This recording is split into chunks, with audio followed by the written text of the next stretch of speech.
संतान की लंबी उम्र और उसकी समृद्धि की कामना के लिए जितिया का व्रत रखा जाता है। ये व्रत मुख्य रूप से महिलाओं के द्वारा रखा जाता है। इस व्रत को जीवित पुत्रिका व्रत के नाम से भी जाना जाता है। इसमें भगवान जीमूत वाहन जी की पूजा अर्चना की जाती है। इस दिन व्रत करके महिलाएं अपने संतान की लंबी आयु और अच्छे स्वास्थ्य की कामना करती हैं और इस दिन महिलाएं निर्जल रहकर उपवास रहती हैं। आज इस वीडियो में हम आपको जितिया व्रत की सील चियारिन वाली कहानी सुनाएंगे।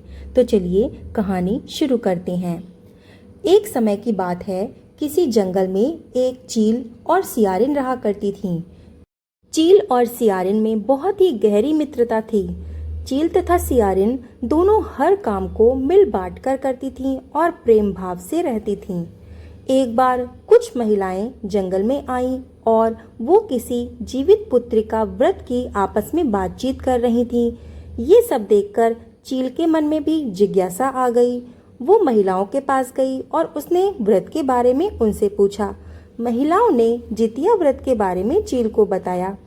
चील तुरंत अपने मित्र सियारिन के पास गई और उसको जितिया व्रत के बारे में बताया। व्रत को बताने के बाद चील तथा सियारिन ने निर्णय लिया कि वो भी जितिया माता का व्रत करेंगी और उनकी पूजा विधि विधान से करेंगी।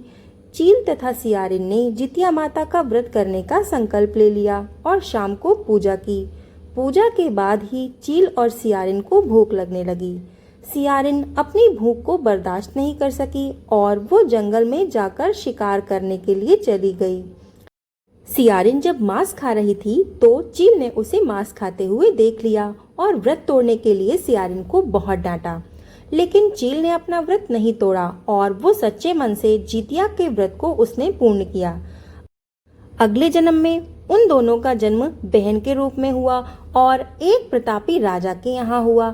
सियारिन का विवाह एक राजकुमार के साथ हुआ तथा चील का विवाह एक राज्य मंत्री के पुत्र से हुआ। कुछ समय बीता तो सियारिन ने एक पुत्र को जन्म दिया। जन्म के कुछ दिन के बाद ही उसके पुत्र की मृत्यु हो गई।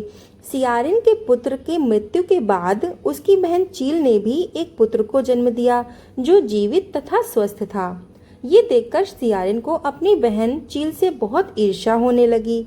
सियारिन ने अपनी बहन के पुत्र तथा पति को जान से मरवाने की कोशिश की, परंतु दोनों ही बच गए। एक दिन देवी माँ सियारिन के सपने में आईं और उन्होंने सियारिन से कहा कि ये तुम्हारे पूर्व जन्म का फल है। अगर तुम इसे ठीक करना चाहती हो तो माँ जितिया का व्रत करो और उनकी उपासना करो। प्रातः काल उठकर स्वप्न के बारे में सियारिन ने अपने पति को बताया। सियारिन के पति ने ये सुनकर सियारिन को व्रत करने की अनुमति दे दी और उसने उसकी बहन चील से माफी मांगने को बोला।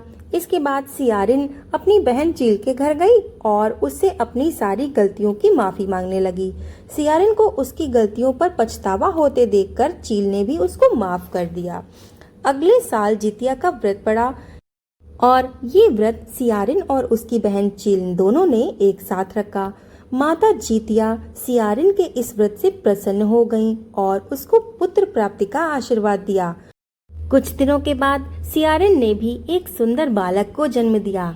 तब वो दोनों बहन प्रेम भाव से खुशी खुशी रहने लगे। हे देवी माँ, जिस प्रकार से आपने उन दोनों को पुत्र प्राप्ति का आशीर्वाद दिया और उनके पुत्र को स्वस्थ जीवन दिया, उसी प्रकार से इस कथा को जो भी व्यक्ति सुन रहा है उसके पुत्र को भी लंबी उम्र का वरदान देना और उसको अच्छे स्वास्थ्य का आशीर्वाद देना। कथा समाप्त। अगर आपको ये कथा पसंद आई है तो इस कथा को लाइक ज़रूर कर दीजिएगा और कमेंट में जय माता की लिखना मत भूलिएगा। और अगर चैनल पर नए हैं तो इस चैनल को सब्सक्राइब कर लीजिएगा और बेल आइकन प्रेस कर दीजिएगा ताकि ऐसी ही कथाएं हम आगे आपको सुनाते रहें।